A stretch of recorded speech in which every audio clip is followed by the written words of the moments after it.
on, you guys? My name is Mike Hilario. Some of you may know me as Slim. Those of you that don't, I too have a YouTube channel. Hopefully, whoever's channel you're watching this on, they linked it down below. This past weekend at the San Jose, California Regionals, there was about 400 people, 9 rounds. I ended up going 7-2, not with the typical deck. I did not play Thunder Dragons. I did not play Sky Strikers. I didn't play Orcus. I didn't play Salamangreat. I didn't play any of the decks that are the quote-unquote meta decks of the format. What I did play was Danger World FTK. That's right, you guys, Danger World FTK. And for those of you that don't know what that is, and if this video sounds interesting, well, let's get into it. Alright, you guys, like I said, this past weekend I played the Danger World FTK, and for those of you that don't know, this is the card that does it. This is the main boss monster of the deck. Arcana Force XX won the world. His effect reads when he's summoned, so in any possible way, special summon, normal summon, tribute summon, summoned off Saryuja, summoned off Monster Reborn or World Legacy Succession, you toss a coin, and if the result is heads during the end phase, send 2 monsters that I control to the graveyard. I skip my opponent's turn. Tails, during the opponent's draw phase, they add the top card of their graveyard to their hand. Basically, what this does is I just skip their turn, and that's what I was doing basically all weekend whenever I went first, if I was able to get through my whole deck. And yeah, I play a ton of Dangers. I play 3 Saryuja. It's basically like Danger FTK / Draw FTK, except that it's World FTK OTK. I'm going to give you guys a little backstory of why I chose this deck over any other decks, because people who know me know I usually play Thunder Dragons or something meta, but there's a kind of like a cool story behind this deck. So we'll get into the profile, but we'll start with the main reasons why I played the deck. So, of course, the boss man, the win condition of the deck, the world, and light barrier. So people don't know light barrier. The short version of this is that it lets it so that whenever I summon an Arcana monster, I automatically choose the coin flip, so I'm always calling heads because that means I'm going to skip my opponent's turn. This does have an effect, though. Say I summon the world and say I'm not able to put damage on board. During the standby phase, I do flip a coin, and based on that result, it basically causes another loop. If I hit heads again, I actually do have to flip a coin at that point. Basically, I'm looping them again. I've skipped 2 of my opponent's turns, and I'm for sure going to win that turn, because usually when I'm summoning the world, I mean, it starts at 3,100 under, so usually it's 3,400. All I got to do is get a couple more monsters on the board, and it's game. So that's pretty much the win condition. The backstory on this was a good friend of mine, whose name is also Michael, lent me these cards. He had a first edition near mint Ulti World, as you guys can see, and it was originally going to be for a deck profile. Shout out to my brother, Akeem Davis. He almost topped YCS Chicago with this strategy, and I wanted to basically just do a deck profile and just kind of do my thoughts on it. But when my friend Michael gave me these cards for that, usually he just says, have fun with it, do whatever. He said, Mike, this is actually one of my favorite cards, one of my favorite archetypes. Is there any way these cards can be played? I've never been able to make it work successfully, as hard as I've tried. And I said, yeah, dude, there actually is. It actually just topped the YCS. He's like, I know you go to a lot of events. He's like, will you play this for me? And I was like, you know what? Yeah, I will. And I knew that there was a regionals coming up. At the time he gave me the cards, I think it was in January, and there was a regionals in February. I was gone, however, so I wasn't able to attend, but this regionals that just took place, I told myself, you know what, I kept a promise to my friend, I'm going to play this, and it turned out pretty well. I ended up going X2, going 7-2 after 9 rounds. I got 23rd place. I already had my invite, but it was just, to play the deck for my friend Michael, and I mean, it worked out, so pretty happy with it. But yeah, that's the win condition of the deck, is Arcana Force, XX1, the world, and Light Barrier. Sometimes you're just hard summoning the world and flipping a coin. It's like going to Vegas and gambling, and hopefully you just win. But on to the rest of the deck. It's why the deck is so insane. It's dangers, a lot of dangers, tons of dangers.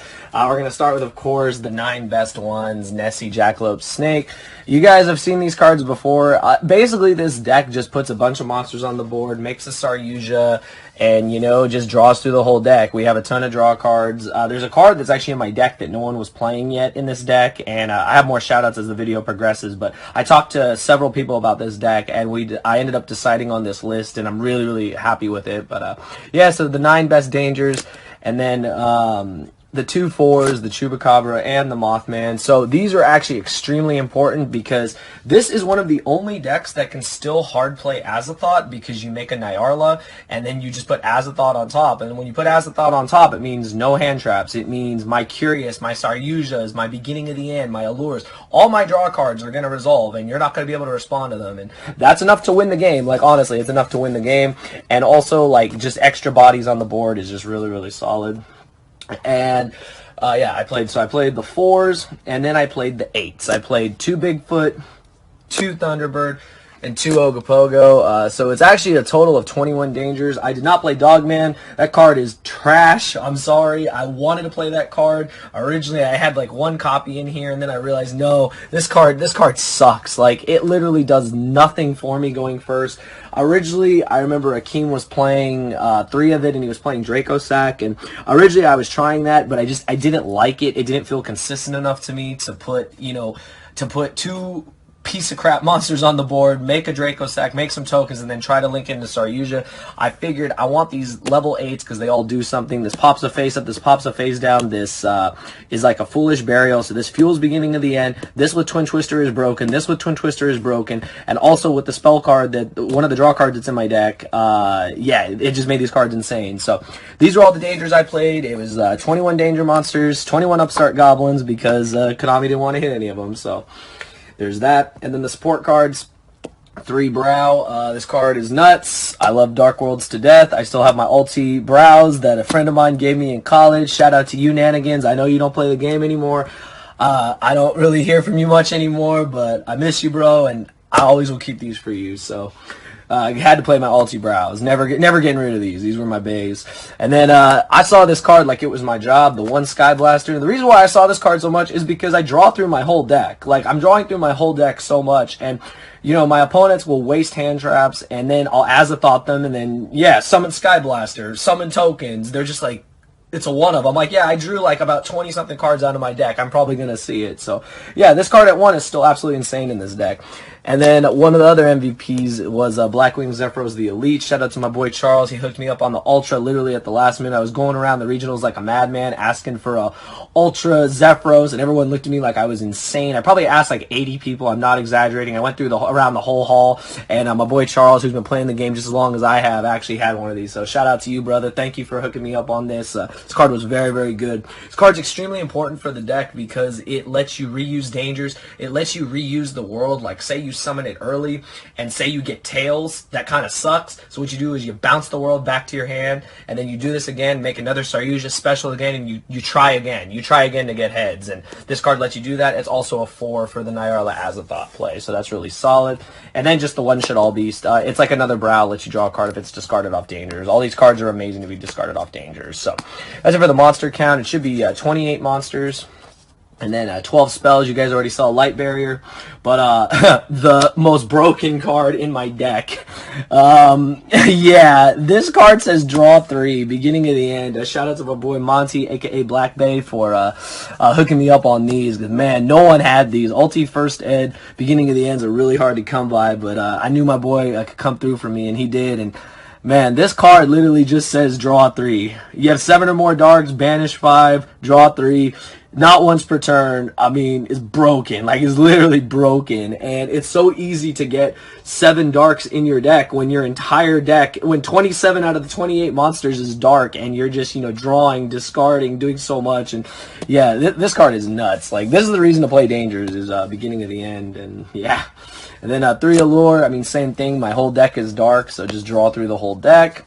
And then the Spice, the card that, there's only one person who played this card with Dangers, and it's because they were playing Blue Eyes. So shout out to you, Alan, a.k.a. Seto Kaiba, the Blue Eyes Master. And it was 2 trade-ins. So I have not seen any Danger list that play trade-in, and it kind of blew my mind because, I mean, the card says discard, and you discard a Bigfoot, you discard a Thunderbird, you discard an Ogopogo, something happens. And I mean, it's nice. Like, you just, you discard, you pop a card, draw 2 cards. Like, it's crazy. What I really liked about this card too is that, it just helped me like just filter through my deck like so fast. My deck is like Danger Turbo with the win condition of the world, and if that doesn't work, well, then I just put a bunch of monsters on the board, make some link monsters, and yeah, your life points hit 0. So it was pretty crazy. But yeah, trading was insane. I shout out to my boy Ken Quo. He was the one who talked to me about this card and says, "Why aren't you playing this card?" And I was like, "It says discard, doesn't it?" He's like, "It does." I'm like, "Oh my god, you're right." Like, I just felt so dumb for not realizing it. But yeah, trade-in was definitely one of the best cards in my deck. I only played 2 though, because the world is also an 8. For people who don't know, Arcane of the World is an 8. So if you trade it in early, you can reborn it with Monster Reborn and World Legacy Succession in order to get the effect off again. If you have Light Barrier, it's game because you just call heads and they skip their turn. So That was it for like the draw engine. And then the 2 reborn cards that I mentioned, World Legacy Succession and Monster Reborn. These are extremely important because not only are they to reborn the world if anything happens, it lets you reborn monsters to make another Saryuja, or it just helps you reborn monsters for game. I'll be honest, I won a lot of games. I up until round 5, I hadn't dropped a game, and a lot of my game 2s after I basically FTK'd with the world was they would make me go second. So going second, I would just summon a bunch of dangers, make a Wee Witch's Apprentice, my monster, all my darks gain 500, and then I just attack for a billion, and it'd be game. So these cards are really important in bringing back monsters, so it was really, really handy to play these, not only for the combo, but for just monster recursion in general. And the last card is Card Destruction. This card is broken. Like, I don't know why this card even came off the list. This card didn't get asked once. Everyone let it resolve, and there was one game against Salad, I discarded it with like 3 dangers, and I mean, it was, it was game. Like, it was utterly ridiculous. Yeah, I mean, I played Dark World back in the day. You guys know with Dark Worlds, if you card Destruction, it was game. Well, dangers are kind of like Dark Worlds in a sense. So yeah, that's what ended up happening. That's it for the deck, you guys. It was a clean 40. I had a card count of 45, and I cut it down. There was like, I like maxed out on all the level 8 dangers, but then I realized like my hands were just getting too clumpy with them, so I wanted to just have a more consistent deck. So yes, I shrunk it to 40, and definitely was very happy with the results. So that's it for the main deck. For the extra deck real quick, 3 of this broken card that, you know, I'm surprised this card survived the ban list. I don't think it'll survive the next ban list, but you're letting me play 3, I'm going to play 3. It says draw 4. Like, this with beginning of the end is ridiculous because it really does become a draw 4 because you can draw beginning of the end, put back the other 3 cards, beginning of the end, draw 3 more cards, and you can make up to 4 of these in one game because you're able to shuffle it back with Unicorn for a 4th time. So this is ridiculous. I never did that, but there were a lot of games that I actually did summon 3 Saryuja, so it was broken. MVP of the deck. And then definitely Curious was another MVP. Basically, you use this. All your dangers are different types. You just usually send the world, depending on the situation. I was usually sending Shadal Beast or Zephyros, though, because I would kind of want to just summon the world out of my hand off of Saryuja, but sending Beast was awesome because it let me draw a card. Sending Zephyros was awesome because it let me, reuse a danger. And then this milling 3 cards, statistically speaking, it would usually mill a couple more darks, which fueled beginning of the end. So it was insane. And if this card was ever cleared off the board, it let me get a card back. But I was usually linking away with it, but there was also that option too. And then, because my deck can play it, I played Nyarla and Azathoth. Whenever I got this off, people just, there was nothing you could do if you didn't have impermanence. Once this card sticks to the board, that's it. You can't use hand traps or anything. Impermanence is the only out, and even then, like, if I get your hand count down and I'm just drawing through my whole deck and I get to the world and you have nothing left, like, it's insane. So, Azathoth was definitely an MVP when I summoned it. People were shocked that a deck was still playing Azathoth. I'm like, yeah, my deck can play it. Why wouldn't I play it?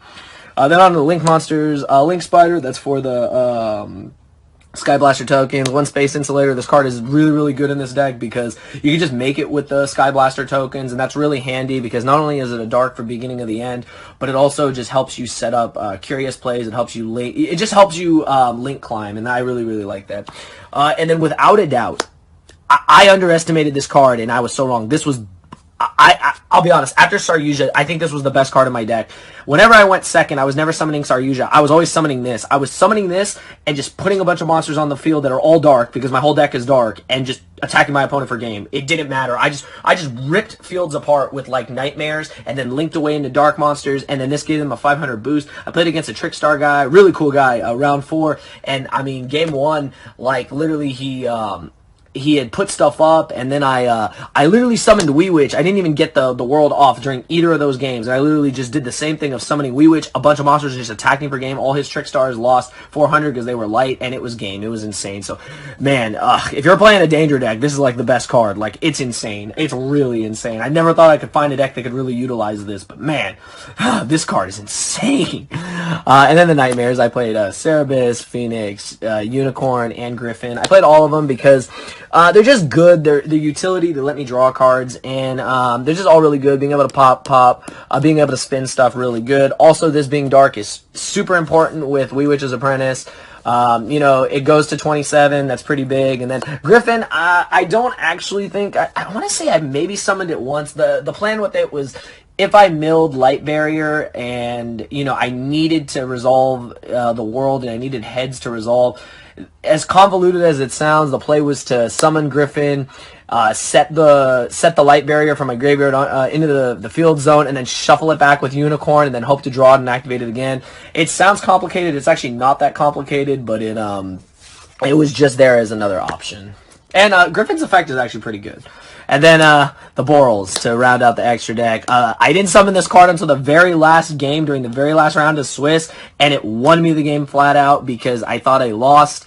I was going against Orcus. I Lancia'd him in game 3 as he was about to combo off. He ended on just a Galatea, and I went Prankatops, and I did some danger things. I ended on a Prankatops, a Wee Witch, and 2 Chupacabras, and I had cleared his board, so I thought, okay, this is game. And when I summoned the Wee Witch was the last card I summoned. I thought, okay, as soon as I summon this and attack, it's game. He drops Phantasma, and I'm like, oh my god, it's dark. Did I just mess up? Did I just screw myself during this last game? Because I committed my whole hand, and this was everything I had, and I was about to scoop, and then I did some simple math, because at least I know that kind of math, and I linked away my Wee Witch and my 2 Chupacabras into Boral Sword, and attacked with Boral Sword and Prankatops for game. So this card came in clutch at the last minute, so really happy I played it. And then just to my side deck real quick, shout out to you, Johnny, you're never getting that back. Actual Skyblaster tokens, again, shout out to you, Joe Bogley. Thank you so much for letting me get these, bro. I love these. I love having the real ones. My side deck real quick, this is the best card. This card is broken. This is a god card against Orcus. They can't play. This was broken. I played against 2 2 True King Dinos. Not True King. I played against a True King Dino, a Lost World Dino, all those kind of Dino decks, and this card was just game. You just drop it when you know they got Pill and they can't do anything. 2 Denkos. This was for all the back row decks. Of going second, just summon this. Summon a bunch of dangers. It's game. Same thing with Prankatops. The reason why I didn't max out on these cards, as you guys can see, I'm drawing my whole deck, so I didn't want to see like a ton of them since I can only really do 1 per turn. So these were good. This was the only card I wanted to have multiples of because I would side it in going first or second against Orcus because it's just that good. Same thing for Danger Thunder. And then I played only 1 Sphere mode. Shout out to my boy Derek. He told me to. I had 2 Sphere modes originally, and then we turned one of the Sphere modes into a Artifact Lancia because this card is just so high impact against Orcus. It's literally skip their turn. It's like a D barrier basically. And then with my deck being able to OTK going second with all the dangers, this was definitely a good call. So great call on that, Derek. I really appreciate that. And Sphere mode was just there for all the the Build-A-Board decks, and I didn't really play too many of those, but this was basically for for things like that. And yeah, it was fine. I saw it a couple times, and just they didn't have 3 monsters, so I just it got hit. It got sniped when I was revealing dangers, and that was fine. 3 Twin, definitely one of the best cards in my side deck because it triggers all my dangers. This plus Thunderbird, this plus Bigfoot is ridiculous. Yeah, I don't know what else to say. And then I sided 2 Anti-Spell and an Imperial Order. This was for Sky Striker, and this was also for Pendulum. So basically, the Griffin would come in more handy in those matchups because I could, against Pendulums, I could literally, mill this off of Curious or just have this in the graveyard and then reset it with Griffin if it got milled at all, or I could just draw into it. Same thing goes for Imperial Order. The Curious Griffin lock is really, really solid. So that's what these were for. It didn't come up, but it just was there. And then a side deck Dweller because against Salamangreat, I actually only played 1. The plan was just to bring this out and just, they can't play on their turn, and then my deck naturally just attacks for games. So that was the plan with this, but it didn't happen. But yeah, that was the deck, you guys. Hope you guys enjoyed it. Whoever's channel you're watching this on, please, give them a thumbs up if you liked it. If you have any questions, feel free to, message me or ask me about it in the comments. Hopefully they link my channel. Again, the channel name is Simply Slim YGO. Some of you might remember me as Slim X Team Symmetry. I don't know, but yeah, it felt great to play this deck for my friend Michael. I kept a promise to a friend, and that's how I am. I always try to keep my promises to people, as crazy as this was. And I'll be honest, I did better with this deck than I did with meta decks. I know it sounds nuts, but I placed a little bit higher than I usually do at regionals. What sucks is I was 1 win away from guaranteed top 8, but I mean, it is what it is. I lost to True Draco and I lost to Orcus. I just got sniped on dangers and I got blown out by the Monarchs Erupt. There was nothing I could do, and I'm not going to be mad about it. This deck is a gamble deck, but I mean, when it works, it works. And I mean, going second, this deck is insane. Like, honestly, I think Pure Danger is ridiculous right now. Like, just going second, you can just break so many boards so easily. So, I really liked it. I hope you guys did too. Shout out to, all my boys that supported me the whole tournament.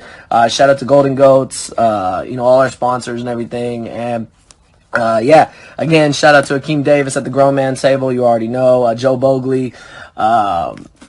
everyone that just helped me with this deck. I really do appreciate all your help. I appreciate all your support. And I know it sounds like a degenerate deck, but trust me, like, it ain't as easy as everyone thinks. It's not a guaranteed OTK, FTK every time. But going second, I mean, it's kind of built to win, so it's pretty nice. But hopefully you guys enjoyed it. Hopefully I'll see you guys over on my channel. And yeah, that's all I got to say.